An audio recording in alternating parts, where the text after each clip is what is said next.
Episode की शुरुआत में लूफ़ी का ड्रीम सुन के सब लोग बहुत ज़्यादा खुश हो जाते हैं और कह रहे होते हैं कि ये बिलीव नहीं होता कि तुम्हारा ये ड्रीम है। और सब लोग कहते हैं कि ये ड्रीम तभी पूरा हो सकता है जब तुम एक पायरेट किंग बन जाओ, और हमें लगता है तुम जल्दी से पायरेट किंग बन जाओगे। और फ्रैंकी इस पे कहता है कि बस हमें एक और रोड पोनीक्लिफ चाहिए और जिसके बाद तुम पायरेट किंग बन जाओगे। जिस पर निको रॉबिन कहते हैं कि वो रोड पोनीक्लिफ इतना आसान नहीं ढूंढना, क्योंकि उसको अभी तक किसी ने भी नहीं ढूंढा है, तो हमारे पास ज़रा भी क्ली नहीं है, तो इसलिए हमें जल्दी से इसे ढूंढना पड़ेगा। जिस पे सब लोग कहते हैं कि कोई बात नहीं, हमें वो रोड पाने के लिए बहुत जल्दी ही मिल जाएगा। एंड सब लोग खुश हो रहे होते हैं और नेवी लोग को पता चलता है कि साबो एक किंगडम में फ़ोन लगा रहा है और उनको ट्रैक किया जा रहा है। तो सब लोग कहते हैं कि उसे फट से ट्रैक करो, साबो द फ्लेम एम्परर को फट से ट्रैक करो और वो क्या बात कर रहा है उसे जानो, क्योंकि हम ये मिस नहीं कर सकते हैं, ये ऊपर से ऑर्डर आया है। और यहाँ पे बहुत ज़्यादा ही हार्ड सिचुएशन रहता है जो कि मरीन में दिखाया जा रहा होता है। उसके बाद हमें मॉर्गन को दिखाया जाता है। मॉर्गन कहते हैं कि थिंग्स जो है बहुत ज़्यादा इंटरेस्टिंग होती जा रही है और बहुत ज़्यादा ही गर्म माहौल बहुत ज़्यादा गर्म होते जा रहा है। बहुत सारे लोग, बहुत कुछ हो गया इस दिनों में। यहाँ पे 4 एम्परर्स अब बदल गए हैं और बहुत सारे अलग अलग चीज़ें हो चुकी है। एंड यहाँ पे वो ऐसे बता रहा था और वो कहता है कि देखते हैं और आगे क्या क्या होता है। 7 वॉल लॉर्ड का सिस्टम का भी एबॉलिशन हो चुका है। यहाँ पे बहुत सारे लोग के ऊपर अटैक किया जा रहा है, पायरेट्स लोग अपना अपना ग्रुप बना रहे हैं। यहाँ पे बहुत बड़ी बड़ी चीज़ें हो रही हैं। और उसके बाद में दिखाया जाता है कि, और वो बताता है कि रेवोल्यूशनरी आर्मी भी बहुत ज़्यादा एक्टिव हो गए हैं इस टाइम पे। देखते हैं अब पूरी दुनिया में क्या हलचल हो रही है और अब मैं बहुत ज़्यादा अमीर बनने वाला हूँ क्योंकि मैं बहुत ज़्यादा न्यूज़पेपर बांटने वाला हूँ। उन्होंने सेलेस्टियल ड्रैगन के ऊपर अटैक कर दिया है और वॉर डिक्लेयर कर दी गई है और किंग कोबरा को साबो ने मार दिया है। बहुत सारे अलग अलग चीज़ें इस सी में हो रही है और प्रिंसेस वीपी भी यहाँ से चली गई है, वो भी एकदम सडनली डिसअपीयर्ड हो चुकी है। फिर यहाँ पे हमें पांचों बुड्ढे दिखाए जा रहे थे मरी जुआ में, जहाँ पे लोग बात कर रहे थे, जो कि कॉल आया है साबो का, वो लुलुई से किंगडम से आया है।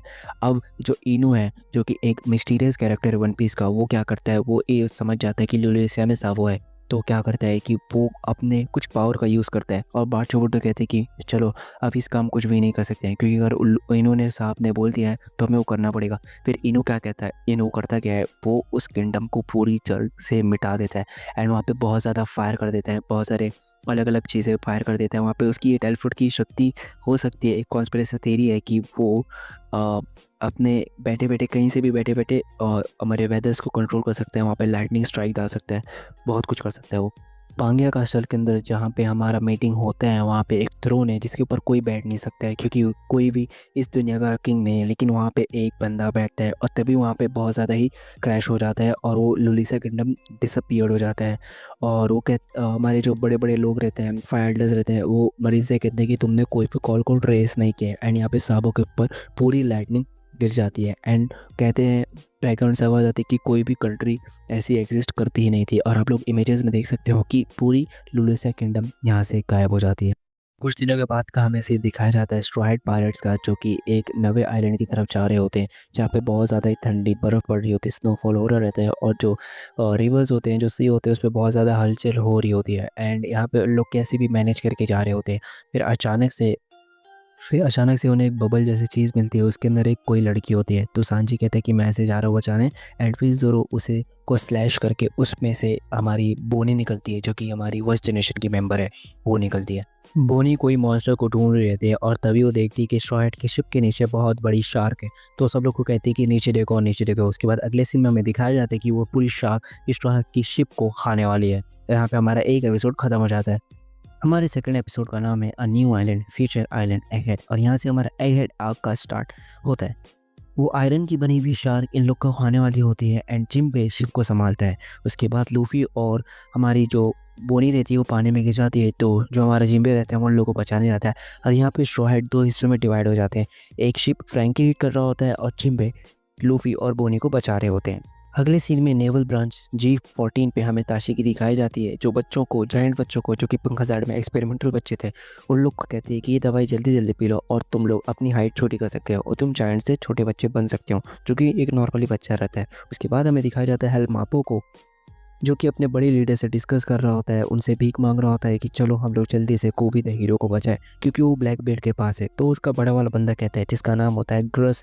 ग्रस कहता है कि देखो ऐसा है, जो पायरेट आइलैंड है वो ब्लैक बियर्ड का है और ब्लैक बियर्ड एक 4 एम्परर है और हमें ऐसे ही जाके वहाँ पे लड़ाई नहीं कर सकते हैं। अगर हम ऐसे वहाँ जाएंगे तो हम बुरी तरीके से हार जाएंगे। तो हेलमाबो कहता है कि हम सेराफिम को क्यों नहीं लेके जाते।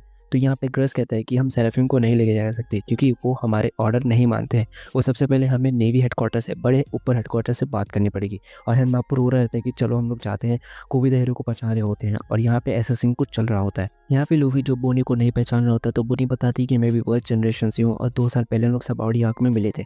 एंड यहाँ पे उसको बता रही रहती कि तुम्हारे पोस्टर पे तुम वाइट वाइट कलर के कैसे हो। तो लूफी बताता है कि हाँ मैं ऐसा बन जाता हूँ कभी कभी। एंड वो उसको मस्ती कर रहा होता है। उसके बाद हमें दिखाया जाता है तो चिंबे उससे पूछता है कि तुम्हारे शिप और तुम्हारे दोस्तों का क्या हुआ। तो वो कहती है कि वो जो मॉन्स्टर था, आयरन शार्क था, उसने मेरी पूरी शिप को खा लिया और उसने मेरे फ्रेंड्स को नहीं खाया क्योंकि मैं अपने फ्रेंड्स को लेके नहीं आई। मैं यहाँ पे अकेले आई हूँ क्योंकि मुझे यहाँ पे एक जन से बदला लेने का। और लूफी और जिम्बो को बताती है कि ये आइलैंड का नाम एगहेड आइलैंड है और ये दुनिया से 500 साल आगे है। एंड इस आइलैंड को डॉक्टर वेगापंग ने अपने हाथों से बनाया है, जो कि दुनिया के सबसे बड़े साइंटिस्ट हैं। तो लूफी इस पे कहते हैं कि हाँ मैं उस नाम को जानता हूँ। उसके बाद हमें दिखाया जाता है, उसके बाद यहाँ पे हमें लिलिथ को दिखाया जाता है कि जो कहती है कि तुमसे किसने कहा कि मैं पायरेट्स को बचा रही हूँ। मैं तो बस इस शार्क को ऐसा ट्रेन की हूँ कि वो सिर्फ पायरेट्स को मारे और उसकी शिप को ना खाए, क्योंकि उसके शिप को अगर खा लेगा तो उसके अंदर के पैसे और जितने भी वैल्यूबल चीज़ रहेगी वो यहाँ से चली जाएगी। फ्रैंकी कहता है कि तुम जो हो, मैं तुम्हें जानता हूँ, मैं तुम्हारा बहुत बड़ा फ़ैन हूँ। मैं बाल्टीमोर आइलैंड पे तुम्हारे रिसर्च लैब में बहुत सारा काम किया हूँ। एंड वो उसकी तारीफ़ कर रहा रहता है और उसको एडमायर कर रहा होता है। उसके बाद हमें दिखाया जाता है निक रोबिन कहती है कि जो डॉक्टर वेगापंक है वो कोई लड़की नहीं है। तो कहती है कि हाँ मैं रियल डॉक्टर वेगापंक नहीं हूँ, मैं हूँ नंबर 2, डॉक्टर वेगापंक नंबर 2। मेरा नाम है लिली।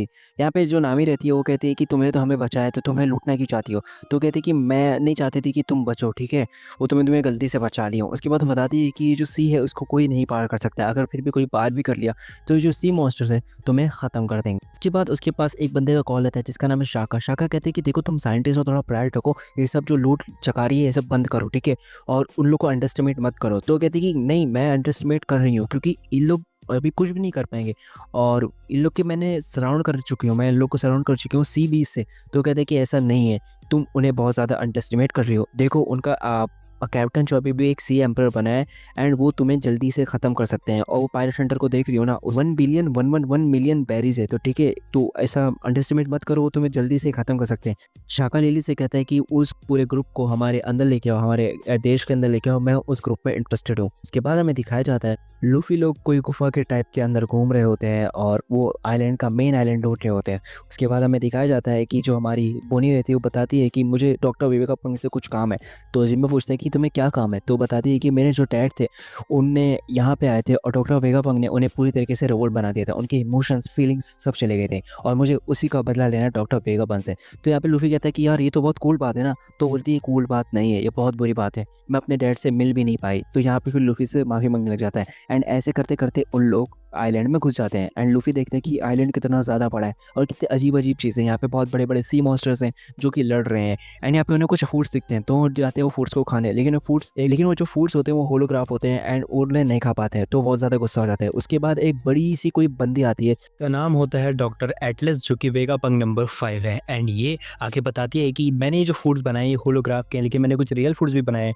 एंड वो रियल फूड्स की मशीन्स दिखाती है एंड वहाँ पे उन लोग वो मशीन से खाना लेते हैं और खाते हैं और कहती है मैं भी डॉक्टर वेगापंक हूँ। एंड बोनी इस बात को सुन के कहती कि ये कैसी बात कर रही है, डॉक्टर वेगापंक कभी भी एक लड़की नहीं थे। एंड यहाँ पे हमारा एपिसोड खत्म हो जाता है। गाइस नेक्स्ट वीडियो जल्दी आएगी, तब तक के लिए इस चैनल को सब्सक्राइब कर लो एंड बेल आइकन को जरूर से दबा देना क्योंकि हम लोग 11,000 सब्सक्राइबर्स के बहुत ज़्यादा करीब है। तो मिलते हैं नेक्स्ट वीडियो में, तब तक